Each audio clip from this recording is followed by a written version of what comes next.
Warangal Kakatiya medical college PG की छात्रा प्रीति की मौत हो गई है। डॉक्टरों ने कहा नीम्स में इलाज करा रही प्रीति की रविवार को 9:15 बजे मौत हो गई। स्पेशल मेडिकल टीम ने प्रीति को बचाने की हर संभव कोशिश की, लेकिन कोई फायदा नहीं हुआ और जिस तरह प्रीति की मौत की खबर सुनकर माता पिता रोए, उसने सभी की आंखों में आंसू ला दिए। वरंगल के काकतीय मेडिकल कॉलेज में एनेस्थीसिया विभाग में पीजी की पढ़ाई कर रही प्रीति ने आत्महत्या करने की कोशिश इसीलिए की क्योंकि वह कॉलेज में सीनियर्स का उत्पीड़न बर्दाश्त नहीं कर सकती थी। पिछले 5 दिनों से नीम्स में जिंदगी से संघर्ष कर रही प्रीति की मौत हो गई। नीम्स अस्पताल में उसका इलाज एक्मो और वेंटिलेटर पर किया गया। नीम्स के डॉक्टरों ने कहा उन्होंने प्रीति को बचाने की बहुत कोशिश की, लेकिन उसे बचा नहीं सके।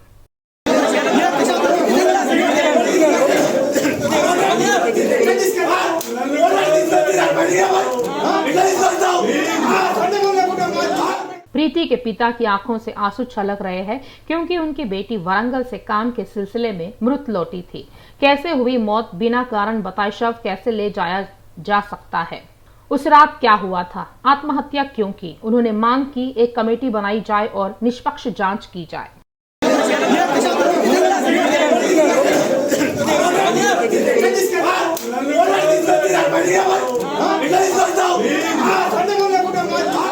एससी और एसटी समुदाय वरंगल एमजीएम में अपने वरिष्ठों द्वारा परेशान किए जाने के बाद आत्महत्या करने की कोशिश करने वाली पीजी मेडिकल छात्रा प्रीति के लिए न्याय हेतु विरोध कर रहे हैं। वे प्रीति के परिवार को मुआवजे के रूप में 5 करोड़ रुपए की मांग कर रहे हैं। वे पुलिस और सरकार के खिलाफ नारेबाजी कर रहे हैं।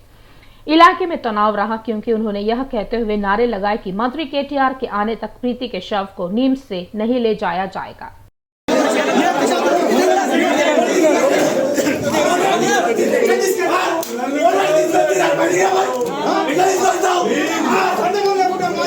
सीएम केसीआर ने प्रीति की मौत पर दुख जताया। ऐसी घटनाओं की पुनरावृत्ति न हो, इसके लिए कार्रवाई की जाएगी। जांच में जो भी दोषी पाया जाएगा उसे कानून के मुताबिक सख्त से सख्त सजा दी जाएगी। उन्होंने कहा वह उस ईश्वर से प्रार्थना करते हैं कि प्रीति की आत्मा को शांति मिले। पीड़ित प्रीति के परिवार को 10 लाख रुपए की अनुग्रह राशि देने की घोषणा की जा रही है।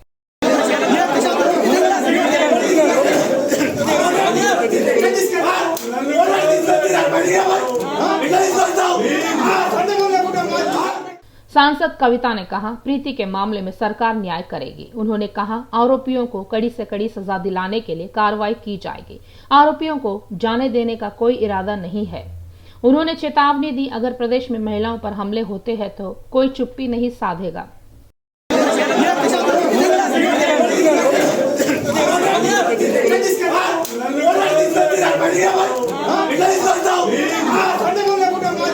सही मायने में प्रीति के मामले में क्या हुआ? बीजेपी महिला नेता कराटे कल्याणी ने सरकार से आत्महत्या से 3 घंटे पहले हुए घटना की जांच की मांग की।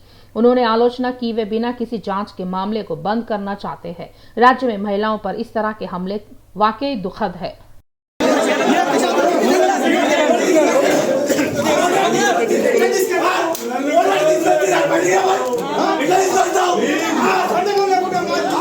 किशन रेड्डी ने कहा प्रधानमंत्री मोदी दुनिया को भारत की संपदा, संस्कृति और परंपराओं के बारे में बता रहे हैं। उन्होंने इस बात पर गुस्सा जाहिर किया है कि जिन लोगों को G20 की बैठकों के बारे में जानकारी नहीं है वे ऐसे बोल रहे हैं जैसे उन्हें रुचि ना हो। उन्होंने कहा है कि G20 वह बैठक होनी चाहिए जो दुनिया को नियंत्रित करे। उन्होंने हैदराबाद मेरियट होटल में forum for nationalist thinkers Hyderabad chapter के तत्वावधान में भारत G20 प्रेसिडेंसी बैठक में भाग लिया। किशन रेड्डी ने कहा अब तक 54 शहरों में 250 सभाएं हो चुकी है। किशन रेड्डी ने कहा सेना को खुली छूट दी गई ताकि वे आतंकवादियों का खात्मा कर सके। सैटेलाइट के माध्यम से आतंकवादियों ने भारत में घुसपैठ कब की, कैसे की और कब भारतीय सेना द्वारा मारे गए, इन सभी का रिकॉर्ड रखा है। साथ ही मौजूदा स्थिति में कहा है इस बात की जानकारी लेते हुए उनके साथ मुठभेड़ की और आतंकवादियों को हमारी सेना ने मौत के घाट उतारा है। हमारी सेना ने विश्व को दिखा दिया है कि अगर भारतीय सेना का एक सिपाही आतंकवादी हमले में मारा जाता है तो भारतीय सेना के जवानों ने 100 आतंकवादियों को मौत के घाट उतारा है। यही हमारे देश का गौरव है और हमने विश्व स्तर पर अपनी पैठ बना ली है। हमारे देश की तरफ कोई बुरी नजर से नहीं देखेगा। बीजेपी पार्टी के प्रदेश अध्यक्ष बंडी संजय ने आरोप लगाया, बीजेपी गरीबों की पार्टी है तो बीआरएस दबंगों की पार्टी है। उन्होंने कहा, भाजपा के सत्ता में आने पर ही गरीबों को न्याय मिलेगा। उन्होंने कहा, राज्य के सभी लोग केसीआर के शासन से थक चुके हैं और भाजपा की ओर देख रहे हैं। उन्होंने वादा किया, तेलंगाना में अगली सरकार भाजपा ही होगी। पूर्व एमएलसी एवं बीजेपी के राष्ट्रीय प्रवक्ता एस रामचंद्र राव ने कहा, अफसोस की बात है कुछ पार्टियां देश की प्रतिष्ठा पर भी राजनीति करती है। उन्होंने कुछ अंतर्राष्ट्रीय संगठनों पर मोदी के खिलाफ साजिश रचने का आरोप लगाया। रामचंद्र राव से रूबरू के दौरान कहा, अदानी के मुद्दे पर विवाद कर कुछ लोगों को राजनीतिक लाभ मिल रहा है। राज्यपाल तमिलिसाई ने सुझाव दिया है कि अगर आप कम उम्र से ही पैसे बचाने की आदत डालें तो आप कोरोना जैसी विकट परिस्थितियों का आसानी से सामना कर सकते हैं।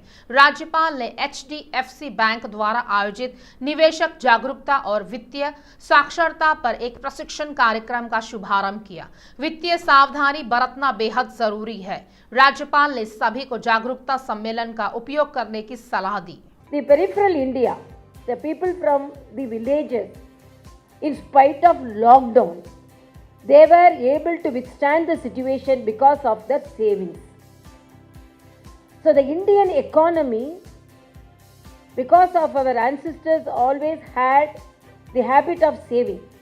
But in due course of time, we cannot say our youngsters are having that habit of saving. Not only having the habit of saving, we are fascinated by high interest. Sometimes if you give 1 gram gold, we'll give 10 gram gold. How it is possible, we won't think. And then we will be having some phone calls. So in your account, we will be depositing some dollars. So you send an email, oh, just request is enough. Then we will lose what are there in our bank account also. So to prevent from such activities, that illegal activities, such type of financial literacy is needed. And we are all very fortunate that companies like organizations like HDFC Mutual Fund coming forward to train us so that we are economically literate, as well as our savings are in a very systematic manner so that we are not cheated.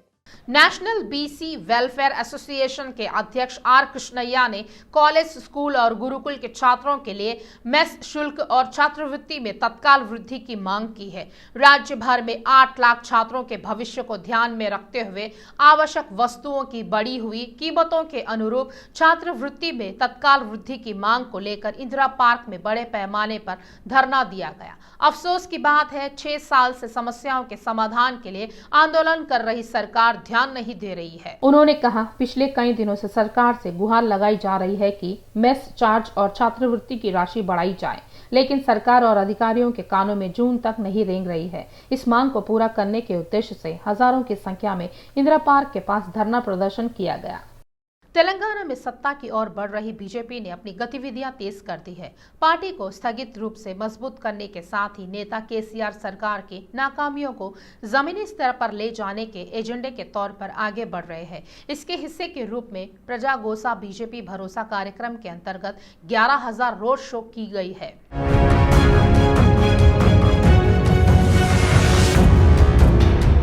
जैसे जैसे विधानसभा चुनाव नजदीक आ रहा है, BJP रणनीतिक रूप से आगे बढ़ रही है। बीजेपी राष्ट्रीय नेतृत्व का मानना है कि तेलंगाना में सत्ता में आने की संभावनाएं अच्छी है। इसके अंतर्गत तेलंगाना पर विशेष ध्यान देने वाले शीर्ष नेता लगातार राज्य का दौरा कर रहे हैं। विशेष रूप से नेता बंडी संजय के नेतृत्व वाली प्रजा संग्राम यात्रा में सांसद प्रवास योजना प्रजागोसा बीजेपी भरोसा के साथ शामिल हो रहे हैं। एक तरफ सांसद प्रवास योजना, दूसरी तरफ प्रजागोसा बीजेपी भरोसा के आश्वासन पर प्रदेश नेतृत्व बौखलाया हुआ है। इन कार्यक्रमों में नेता केसीआर सरकार की नाकामियों को उजागर करते हुए केंद्र द्वारा तेलंगाना को दिए गए फंड और कल्याणकारी योजनाओं के बारे में बता रहे हैं।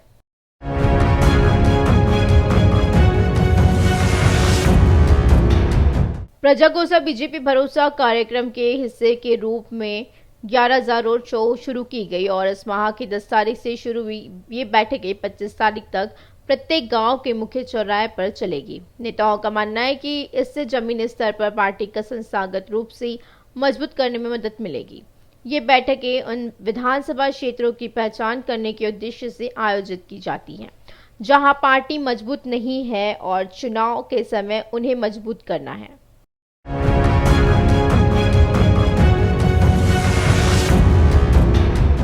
राष्ट्रीय नेतृत्व ने नुक्कड़ सभाओं के प्रबंधन को गंभीरता से लिया है। राज्य मामलों के प्रभारी सुनील बंसल को राज्य भर में बैठकों के सफल संचालन की जिम्मेदारी सौंपी गई है।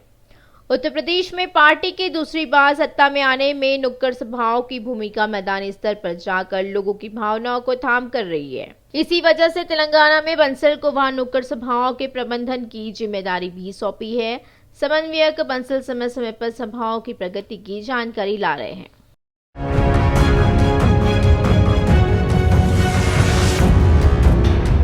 लेकिन खबर है कि कुछ नेताओं को इन व्यस्त आयोजनों से परेशानी हो रही है और अब ऐसा लगता है कि यह मामला राज्य नेतृत्व के ध्यान में लाया गया है। एक अभियान चल रहा है कि उन्होंने स्पष्ट कर दिया है कि वे कुछ नहीं कर सकते और उन्हें वरिष्ठों के आदेशों का पालन करना होगा।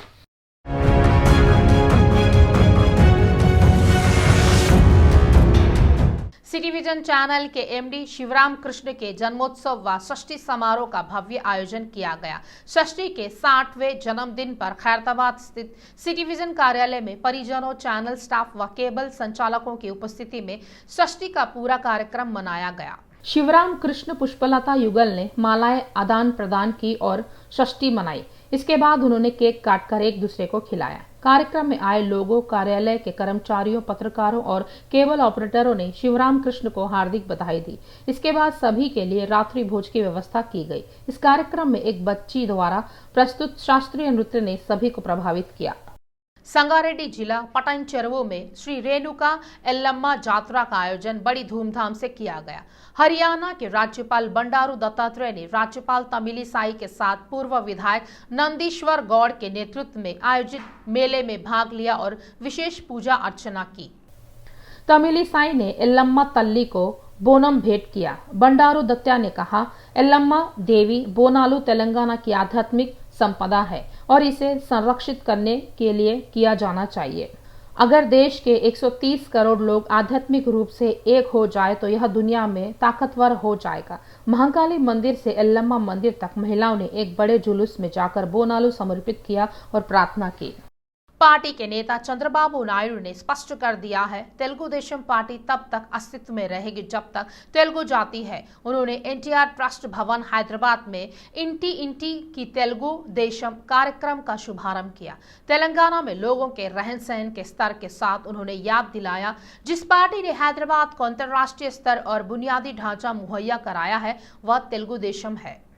स्टेट बेवरेज कॉरपोरेशन अध्यक्ष गज्जला नागेश ने कहा, मानसिक प्रसन्नता और शारीरिक फिटनेस के लिए खेल बहुत फायदेमंद होते हैं। उन्होंने माइटी स्पोर्ट्स के तत्वावधान में सिकंदराबाद एओसी मैदान में डॉक्टर्स क्रिकेट लीग के 10वें सीजन का शुभारंभ किया। टूर्नामेंट का आयोजक नंदा पांडेय ने कहा, टूर्नामेंट में 33 मैचों में 12 टीमें ही हिस्सा लेंगी। दिल्ली के उप मुख्यमंत्री मनीष सिसोदिया को दिल्ली शराब घोटाले में सीबीआई ने गिरफ्तार किया है। सीबीआई अधिकारियों ने कल उन्हें पूछताछ के लिए बुलाया था, बाद में उन्हें गिरफ्तार कर लिया गया।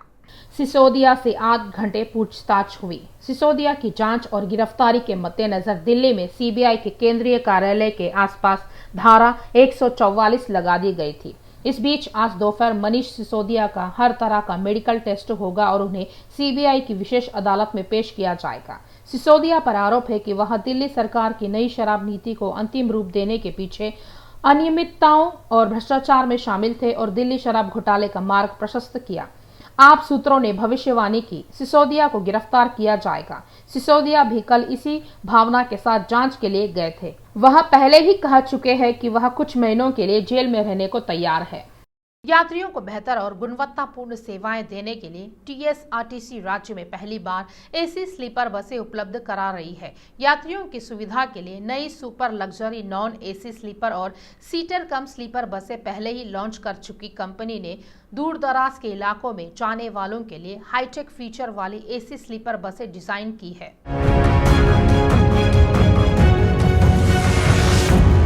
निजी बसों के लिए विशेष रूप से डिजाइन की गई 16 नई एसी स्लीपर बसें मार्च माह में उपलब्ध होने जा रही है। कंपनी इन बसों को कर्नाटक के बेंगलुरु, हुबली, आंध्र प्रदेश के लिए विशाखापट्टनम और तिरुपति व तमिलनाडु के लिए चेन्नई रूटों पर चलाएगी। कंपनी ने गैर एसी स्लीपर बसों की तरह ही एसी स्लीपर बसों का नाम लहरी रखा है।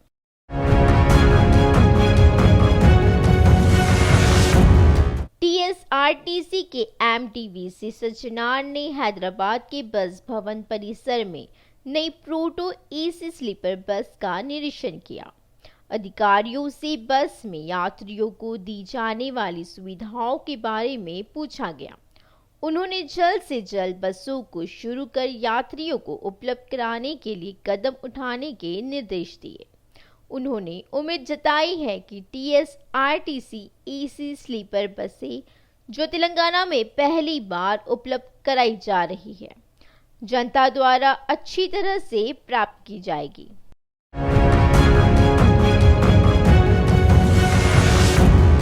इन बसों की खासियतों की बात करें तो 12 मीटर लंबी एसी स्लीपर बसों में लोअर 15 और अपर 15 वाली 30 बर्थ की क्षमता है। बर्थ पर पानी की बोतल की सुविधा के साथ मोबाइल चार्जिंग की भी सुविधाएं हैं। हर बर्थ पर रीडिंग लैंप लगाए गए हैं। यात्रियों की सुरक्षा के लिए एसी स्लीपर बसों में व्हीकल ट्रैकिंग सिस्टम और पैनिक बटन की व्यवस्था की गई है। इन्हें एएसआरटीसी कंट्रोल रूम से जोड़ा जा रहा है।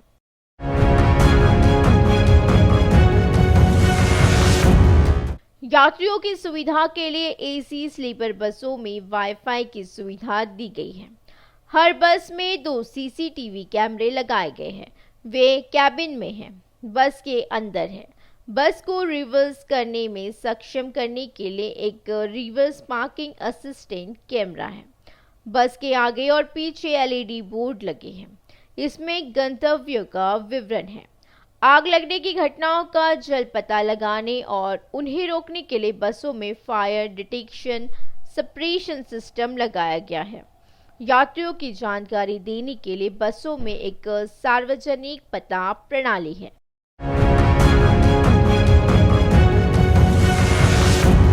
मशहूर निर्देशक के विश्वनाथ कला तपस्वी के परिवार में एक और त्रासदी हुई है। के विश्वनाथ का निधन इसी महीने की 2 तारीख को हुआ। आज उनकी पत्नी जयलक्ष्मी ने अंतिम सांस ली। जयलक्ष्मी को दिल का दौरा पड़ा, उन्होंने अंतिम सांस ली। के विश्वनाथ दंपति के कुछ दिनों के भीतर निधन से उनके परिवार के लोग और दुखी है। जयलक्ष्मी 86 साल की थी। के विश्वनाथ की मृत्यु के बाद से वे गंभीर रूप से बीमार थे। इस बीच टॉलीवुड हस्तियों ने जयलक्ष्मी के निधन पर शोक जताया। उनका अंतिम संस्कार आज हैदराबाद के पंजागुट्टा शमशान वाटिका में किया जाएगा। हैदराबाद शहर के कोंडापुर में एक इमारत अचानक ढह गई। बिना किसी सुरक्षात्मक उपाय के इमारत को गिराया गया।